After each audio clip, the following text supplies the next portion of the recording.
Bom dia, Mato Grosso do Sul. Eu sou o Dr. Luiz Ovando e começa agora o nosso programa Tribuna da Saúde na Rede E. Nossa produção foi às ruas de Campo Grande para ouvir as principais dúvidas da população. E na edição de hoje, nós vamos esclarecer essas questões. E para começar, naturalmente, não podia ser diferente, nós vamos começar exatamente com o questionamento, com a pergunta do seu João Riz Dias, 56 anos, advogado. Vamos ver o que o João tem de pergunta. Dr. Luiz Ovando, meu nome é João Riz e eu gostaria de perguntar para o senhor a respeito da ferritina. Alguns anos atrás me foi instruído a pedir esse exame e quando fiz ela estava extremamente elevada, muito acima do nível normal. E desde então tenho feito o tratamento. Mas gostaria de saber mais sobre a origem dela e o que ela pode causar no organismo. João, a sua pergunta é de grande importância, fundamental. Existe uma controvérsia, existe uma confusão na interpretação da ferritina. Vamos por partes. O que é a ferritina? A ferritina é uma proteína. E o que ela faz? O que ela significa? O que ela revela? Isso é fundamental. Ferritina é uma proteína que está lá no fígado e serve para guardar o ferro. O ser humano, os seres vivos de uma maneira geral, eles precisam do ferro para a produção de energia. No homem, especificamente, nós temos o ferro fazendo parte da hemoglobina. E o ferro tem duas formas, ferroso e férrico. Ele é guardado da forma férrica e depois ele se transforma em ferroso, que compõe a hemoglobina, e aí ele faz exatamente a transferência, ou seja, o transporte de oxigênio. O oxigênio é o comburente que vai ajudar a queimar o combustível que é a glicose. Então, na verdade, sem oxigênio não tem vida. E, naturalmente, sem o ferro, o organismo não consegue carregar ou carrear o oxigênio. Muito bem. A ferritina é a proteína que guarda o ferro. Então, nós, de uma maneira geral, vivemos num planeta onde nós temos muito ferro e o grande problema, às vezes, é que o nosso organismo aproveita o ferro da forma mais eficaz possível e guarda para a hora da necessidade. Assim é o corpo humano. O corpo humano guarda na hora da necessidade. Assim é com a gordura, assim é com o ferro, enfim. Mas, quando nós começamos a guardar o ferro excessivamente ou por excesso de alimentos, nós começamos a causar um problema que nós chamamos de radical livre. São chamados radicais livres. Isso faz um processo inflamatório, ou seja, o ferro em excesso leva à formação de radical livre. Então, na verdade, não tem jeito de você tratar o excesso de ferritina. Veja só, João, eu vou explicar isso aí. Não tem jeito de você tratar o excesso de ferritina. O problema da ferritina, do ferro, apenas 10% das pessoas que têm a ferritina elevada estão relacionados ao armazenamento do ferro. Mas o senhor não falou que era o lugar que armazenava o ferro? Exato. Agora vamos para o outro lado. A ferritina também, sintetizada no fígado, é uma proteína, que nós já dissemos no início, de fase aguda. O que é isso? Todas as vezes que você está acometido por um processo inflamatório agudo, e depois até crônico, mas principalmente agudo, nós temos um aumento da ferritina. E aí é que está o pulo do gato. Porque, de uma maneira geral, a gente vê médicos falando, vamos tirar sangue para resolver o problema da ferritina. Não resolve. Já vou dizer para você, João, tirar sangue não resolve. Você pode até doar o sangue, que é um ato humanitário, de amor, de doação de vida para as pessoas que precisam, mas não vai tratar a ferritina. Guarda bem isso. Então é fundamental que a gente esteja atento para isso, porque de uma maneira geral você vai tirar sangue, você tira sangue, doa o sangue, acabou, mas não trata a ferritina. O que nós temos que fazer é ver geneticamente se você tem tendência a absorver exageradamente o ferro. Muito poucas pessoas têm isso. Agora, o que faz a ferritina aumentar são as reações inflamatórias. Sabe o quê? O fígado gordo, a barriga grande, pressão alta, entendeu? Doenças crônicas, tipo tuberculose, doenças inflamatórias crônicas e tal, podem fazer aumento da ferritina. Mas hoje, um grande aumento da ferritina está relacionado ao excesso de peso, fígado gordo, ou seja, esteatose hepática, né? Excessos de caloria, falta de exercício. Então, quer baixar a ferritina? Faça exercício, coma menos, porque aí, então, verdadeiramente, João, nós vamos baixar a ferritina. Essa é a causa. E claro que se chegar na situação, por exemplo, de falar, não, o meu problema é genético, eu absorvo muito ferro. Aí sim você tem que tratar, você tem que usar um quelante para evitar que o seu intestino absorva ferro, porque o quelante ele vai lá e anula o ferro e não é absorvido. Então esse é o grande objetivo, né, desta explicação, por isso eu me detive bastante, porque é fundamental, existe uma ação aí um tanto quanto incoordenada em termos de tirar sangue achando que vai tratar a ferritina. Não vai. Eu estou esclarecendo bem isso. Muito obrigado pela sua pergunta, foi muito boa. Vamos para a segunda pergunta, do Aldemir Valenzuela. Meu nome é Aldemir. Doutor Luiz, por que o dengue dá amargo na boca? Aldemir, satisfação em tê-lo fazendo essa pergunta. Amargo na boca, Aldemir, normalmente é porque a bilis, né, ela, através de um refluxo, ela vem para dentro do estômago. Vamos esclarecer isso. Nós temos o esôfago, que é o cano que vai da boca praticamente até o intestino, até o início do estômago. Tem um esfíncter ali, ou seja, uma válvula. Aí tem o estômago, que é uma câmara com pH bastante ácido, né, para destruir, quebrar as proteínas, gordura, glicose. E depois vem o duodeno, que também tem uma outra válvula. E logo depois do duodeno tem a vesícula, que joga dentro do C do duodeno, né, através de um canalzinho colédoco, que vem do fígado e do cístico, que vem... São dois canais, na verdade são três, um do lobo direito, o lobo esquerdo do fígado, e mais o cístico, que forma o colédoco que joga dentro do duodeno. E às vezes o intestino para de funcionar, né? A mobilidade do intestino leva o bolo alimentar para frente. Então não volta. É a mesma questão do mau hálito. Às vezes o alimento fermenta, o esfíncter, a válvula não funciona direito, então volta o ar que não dá um bom cheiro, que é o mau hálito. E no caso da boca amarga, esse conteúdo da vesícula que é jogada no duodeno faz com que, pela infecção, o intestino não funciona bem nas infecções, porque é um estresse, o estresse não está bem relacionado com o intestino. Você vê a criança, toda vez que a criança tem otite, bronquite, uma infecção, a primeira coisa que ela faz é vomitar, porque o organismo precisa estar preparado para lutar. E nas pessoas de mais idade, quando você tem infecção, você tem que lutar contra a infecção, e tendo que lutar contra a infecção, o intestino para, e aí voltam os materiais, ou seja, volta o conteúdo, e voltando o conteúdo traz aquela bilis que é amarguíssima, né? Por isso, então, dá essa sensação. Mas passado o quadro infeccioso, resolve. Agora, se você continuar, tem que ver exatamente o que está acontecendo com o funcionamento das suas válvulas lá dentro do intestino, porque está voltando, está refluindo aquele conteúdo e isso não é bom. Vamos para a próxima pergunta. José Soares, 59 anos. Vamos lá, José. Bom dia, doutor Luiz Dovando. Alguns tempos atrás eu tive uma dor de cabeça, inclusive fui tratado por o senhor aí, o senhor me deu uns exames para me fazer. E de vez em quando eu percebo que ela dá a mesma agulhada. Queria saber o que exame que eu posso fazer para ver se consigo achar o problema.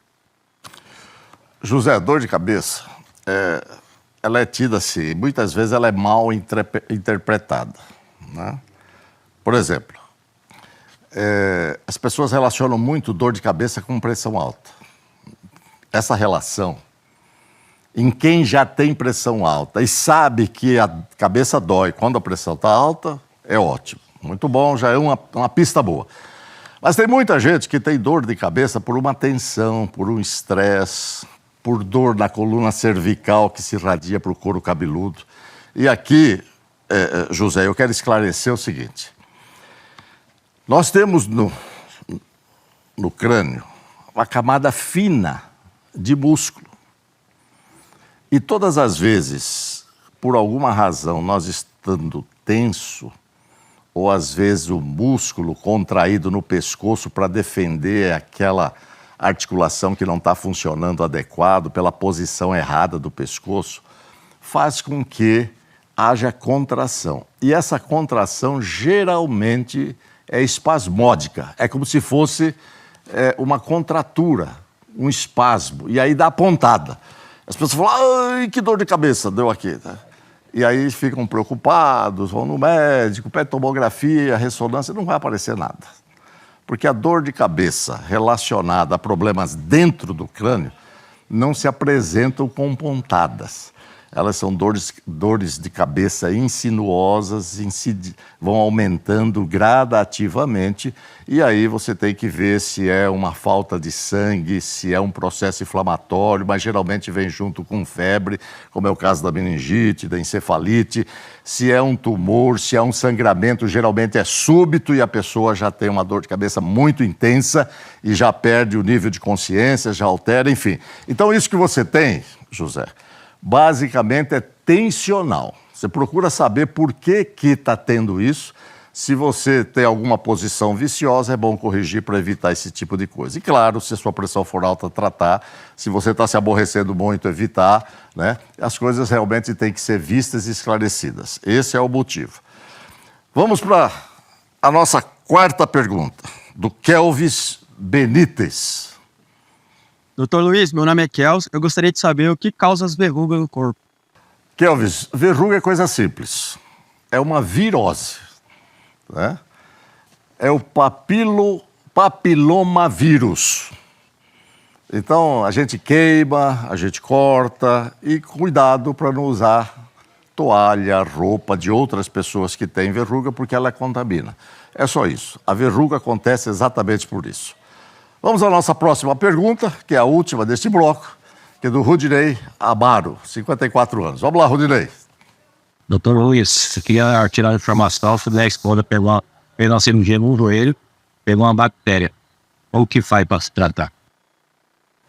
Rudinei, a primeira coisa que tem que fazer é detectar qual é a bactéria, se tem lá líquido no joelho. Funciona, o médico naturalmente fez isso, faz isso, ou então se isso não aconteceu, né, se foi sistêmico, então tem que tratar com antibiótico na veia, mas isso é no hospital, ou então dar continuidade depois, porque às vezes a infecção cronifica, mas tem que tomar antibiótico, não tem outra saída. Muito bem, nós chegamos ao fim do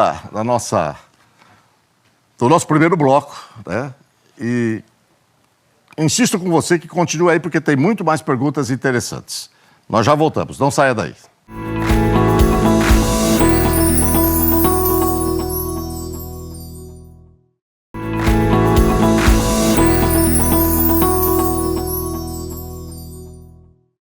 Voltamos a apresentar o Tribuna da Saúde aqui na TV Educativa de Mato Grosso do Sul.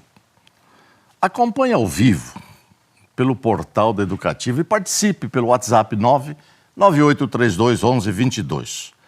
No programa de hoje nós estamos respondendo às dúvidas, questionamentos da população em geral em relação a doenças e problemas de saúde, as possíveis causas e seus tratamentos. Você pode mandar um vídeo também colocando a sua dúvida. Nosso WhatsApp está aqui embaixo na tela para você anotar. Vamos à nossa primeira pergunta do bloco, que vem da Anaí Delgado, 37 anos, servidora pública. Vamos lá. Luiz, bom dia. Eu me chamo Anaí e eu descobri recentemente que eu tenho um problema na válvula tricúspide e eu gostaria que o senhor explicasse mais sobre o funcionamento dessa válvula, as implicações futuras que eu posso ter decorrente dessa insuficiência. Muito obrigada. Anaí, essa sua pergunta é uma pergunta interessante e muito prática e objetiva. Você veja que, de uma maneira geral, as pessoas dizem assim, eu tenho problema na válvula tricúspide. Isso não é problema. Vou explicar por quê. Nós temos no coração 4 válvulas. 2 dentro do coração e 2 fora do coração. O que significa isso? Válvula mitral, válvula tricúspide estão postas entre os átrios e os ventrículos. A tricúspide do lado direito e a mitral do lado esquerdo. E do lado direito, saindo do ventrículo direito, nós temos a válvula pulmonar, que está na raiz da artéria pulmonar, e do lado esquerdo, na raiz da aorta, que é a válvula aórtica. Você falou da válvula tricúspide. Veja aqui um outro esclarecimento. É importante, Anaí, que você saiba que do lado direito, o coração trabalha com regime de baixa pressão. E do lado esquerdo, com alta pressão. Então, a válvula tricúspide, a gente que faz ecocardiograma, aquele ultrassom do coração com Doppler, vou dizer o número para você não se assustar. 95 a 97% das pessoas que a gente faz o eco, quando a gente procura, tem um problema na válvula tricúspide. Mas não é problema, é um vazamento. Assim como as crianças têm um vazamento na válvula pulmonar. E é normal, tanto a pulmonar como a tricúspide. Agora, se você tem hipertensão pulmonar, alguma doença pulmonar, aí a pressão do lado direito, lembra que eu falei que a pressão do lado direito era baixa? Mas quando você tem pressão pulmonar, o coração do lado direito ele precisa aumentar a força. E aumentando a força para vencer a pressão na artéria pulmonar, ele joga o sangue para trás. E aí dá problema na válvula tricúspide, ou seja, dá uma insuficiência tricúspide. Mas isso é doença de quem tem problema pulmonar, é doença de quem tem problema congênito, que aumenta a pressão na artéria pulmonar. Normalmente, 95 a 97% das pessoas têm refluxo, insuficiência tricúspide, e isso não é doença. Quero deixar isso bem claro. Por isso precisa ser muito bem avaliado. Um médico experiente, que saiba interpretar adequadamente aquilo, e você não se impressione com isso e não vá ficar limitada. Vá simplesmente ver. Não vai dar problema nenhum se for dessas causas que eu falei. Você pergunta, vai ter problema? Qual o problema? Não vai dar problema. Né? Mas eu quero dizer para você que precisa de uma avaliação precisa. Fala, não, o problema da válvula. Sabe por quê? Porque tem gente que vive sem a válvula tricúspide. Às vezes acontece do indivíduo ter uma endocardite que lesa, come a válvula. Você opera, tira a válvula e fica uma cavidade só. Se a pressão na artéria pulmonar for boa, não vai ter problema nenhum. Esclarecido? Vamos a outra pergunta, da Edenilza Jimenez. Dr. Luiz, meu nome é Edenilza e eu tenho uma dúvida sobre a questão da sinusite. Ela causa dores no corpo, febre, mal-estar, assim, questão como se tivesse cansada, alguma coisa do tipo? Essa é a minha pergunta. Edenilza, a pergunta é interessante. Sinusite é uma infecção como qualquer outra. Né? Ela fica localizada nos seios nasais e paranasais. Então nós temos seios frontais, seios malares, maxilares, né? Seios etimoidais que ficam lá dentro, você não vê isso. E o que acontece? Ali ele está em contato, são as caixas de ressonância para que a gente tenha a sonoridade da voz. Então são buracos na face, né? E são encobertos por um tecido chamado epitélio. Quando a gente está em contato com a via respiratória, quando a gente tem uma infecção respiratória, dependendo da situação, você pode estender essa infecção da via respiratória para dentro dos seios nasais e paranasais. E aí inflama. Então tem gente que tem sinusite porque é alérgica. Então a via respiratória inflama tudo e também os seios inflamam. E aí vem a bactéria e se desenvolve ali. E se desenvolvendo, você tem um quadro infeccioso. E aí dá dor de cabeça, lateja, febre, mal-estar, indisposição e tem que tratar adequadamente, tomando muitas vezes antibiótico. Tem gente que tem sinusite crônica, a coisa é complexa.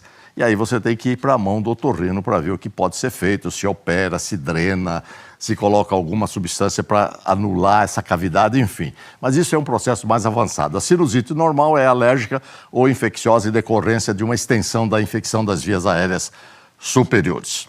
Vamos para a próxima pergunta. Lucas Rodrigues, NAP, 17 anos. Vamos lá. Bom dia, doutor Luiz. Meu nome é Lucas. Hoje em dia, muitos adolescentes tomam remédio para depressão, essas coisas. Eu queria saber se afeta o ganho ou a perda de peso. Hoje em dia, né? Porque tem muito adolescente engordando, essas coisas. Lucas, sua pergunta é muito oportuna. É importantíssimo, né? E nós temos que esclarecer o seguinte. Tem muita gente sendo diagnosticado como depressão, quando, na verdade, é tristeza. Nós todos temos tristeza. Você já cortou sua mão? Certamente já foi operado. Você que está ouvindo, alguém aí já foi operado. Já fez uma fratura. Na fase inicial, dói a beça, né? E vai passando os dias, aquilo vai melhorando, vai cicatrizando, vai se restabelecendo a função. Então eu digo que a tristeza é o processo inflamatório do psiquismo, é o processo inflamatório emocional.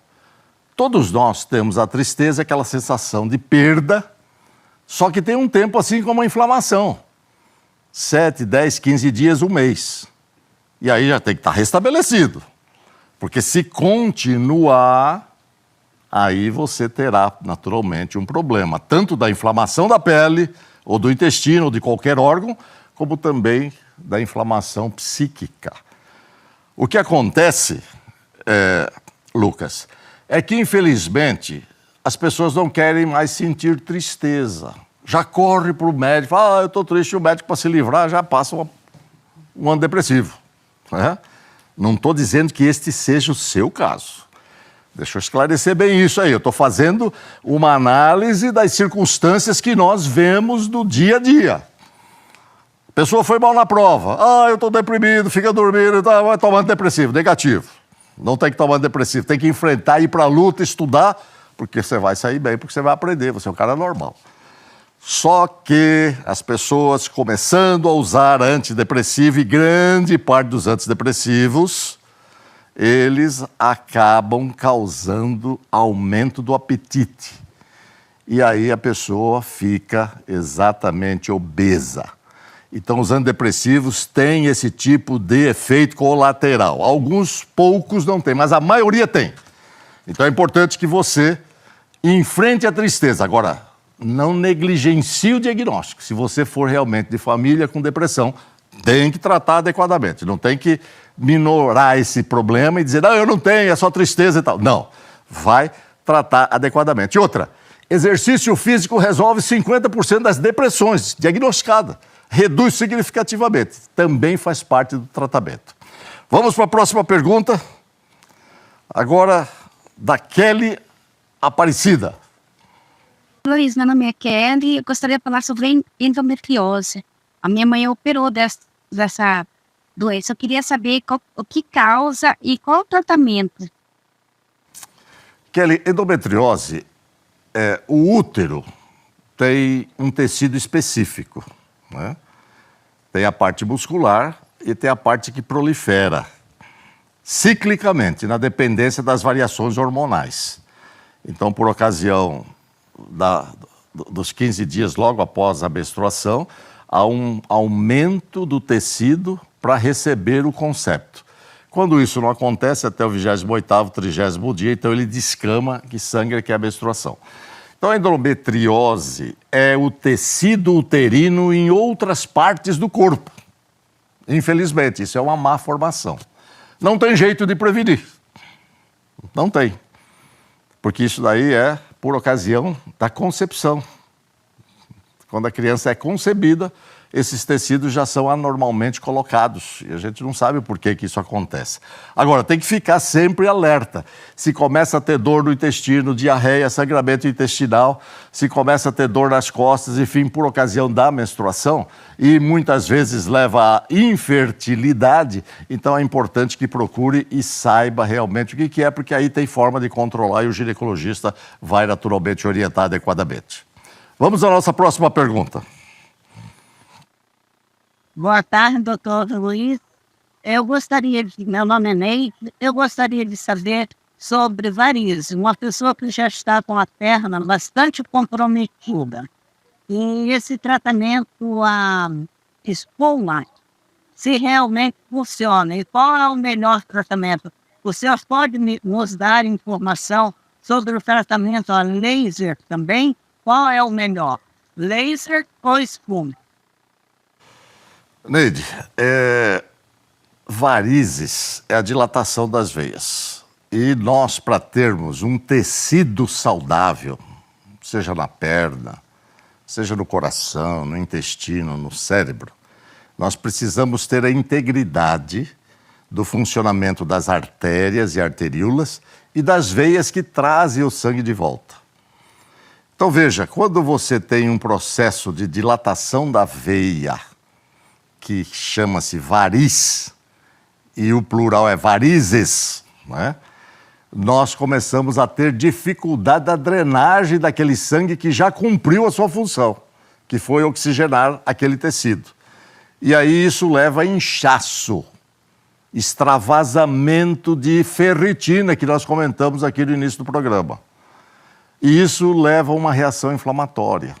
E a reação inflamatória, infelizmente, causa lesão do tecido e pode fazer varizes, ou pode fazer feridas, úlceras. Então, sendo assim, eu quero dizer para você que na perna nós temos dois sistemas venosos, o superficial e o profundo, e eles se comunicam. O superficial gera as varizes e o profundo, só em última instância, ele pode ser comprometido no caso das tromboses venosas profundas. E aí você tem que tomar bastante cuidado porque a síndrome pós-trombose, ela vira ferida. Então tem que ter cuidado. Então o tratamento pode ser tanto pela forma como você falou, obstruindo, né, a veia, como também cauterizando aquela veia quando são pequenas. Caso contrário, você tem que tirar cirurgicamente a safena magna, a safena externa, interna, enfim. Mas a veia profunda da perna, essa não deve ser tirada, porque senão não vai ter forma de drenar e o tecido não vai ser adequadamente oxigenado. Sendo assim, nós chegamos ao fim, né? E agradeço a sua atenção, a sua audiência, e quero dizer e pedir para você seguir as nossas redes sociais, @Dr. Luiz Ovando, e vejo você no nosso próximo programa. Até lá.